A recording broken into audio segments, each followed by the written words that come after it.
So tell us, what is IDF Farsi? IDF Farsi at first and in our minds, and it is that way, and it's better and better.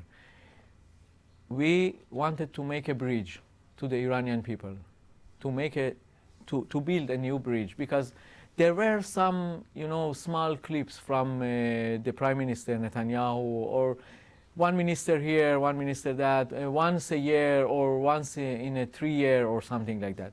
But it was not enough. It's not like talking to another nation, and especially the Iranians. And we knew so many years about the division between the Iranian people and the Iranian regime, the Islamic Republic. We had a new initiative that can teach others how we can build bridges and less wars. Maybe it can bring the world to make less wars and more talks. So we came with this idea, how we can talk to them directly, above the head of the regime. So this was the idea, and it's very strange. I know it's, wait a minute, Israeli army is talking with the Iranian people. Why? We talk actually to the people. We show them how, for example, the regime wastes their money for Hezbollah, for budgeting Hamas, how their missiles came here, made their way to Gaza, to Lebanon, and they are only targeting Israel. So all this was in our purpose, and I'm happy it works good. How long has the IDF Farsi been going on for? It began in, I think 2018 it was, yeah. And is it made up of primarily of Israelis of Iranian origin, or is it people who learn to speak Farsi, Israelis learning to speak Farsi, or how does it operate, the team? There are 2-3 Iranian-born, like me, Iranian-born guys there who you can see also in their social media, who speak really in Farsi or write.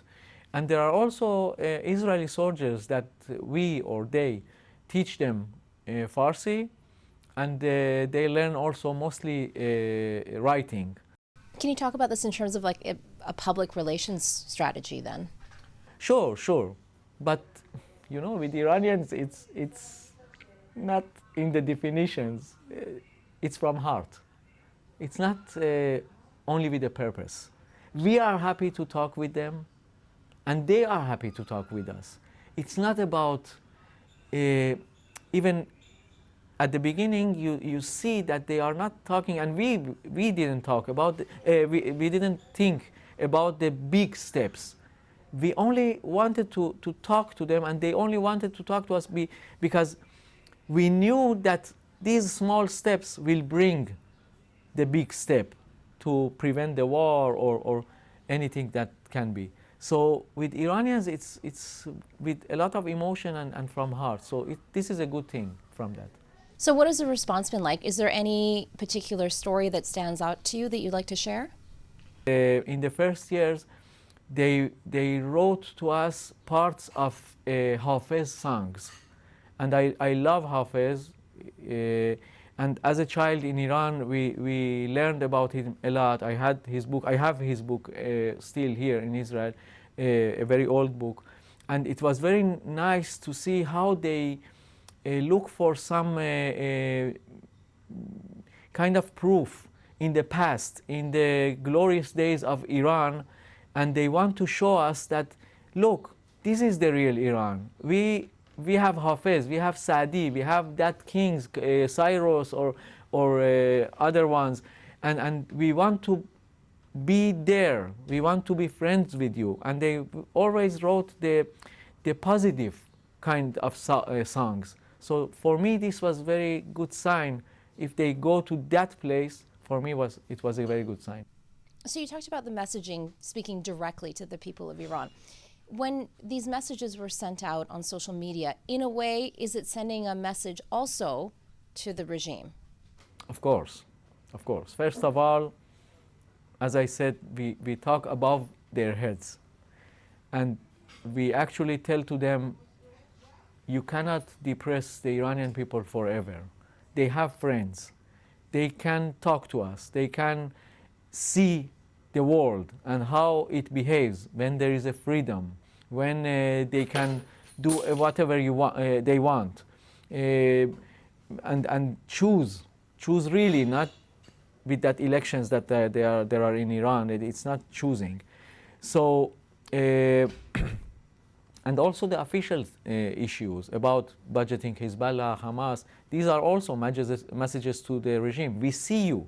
We know the information about you. You know, from time to time, Israel reveals some information that there is no one knows about that. Suddenly we discover that there are some regime terrorists here and there, and they want to harm the Jews in Turkey, in Cyprus, in other places. So this is also another message to the regime. We see you, we know a lot about you, we know how you act, your methods. Speaking of the recent missile strike, Israel's response in Iran seemed rather limited. Some experts say that there's a covert war going on. What is your take? This is the problem with the Iranian regime way of thinking. The quantity cannot come instead of the quality.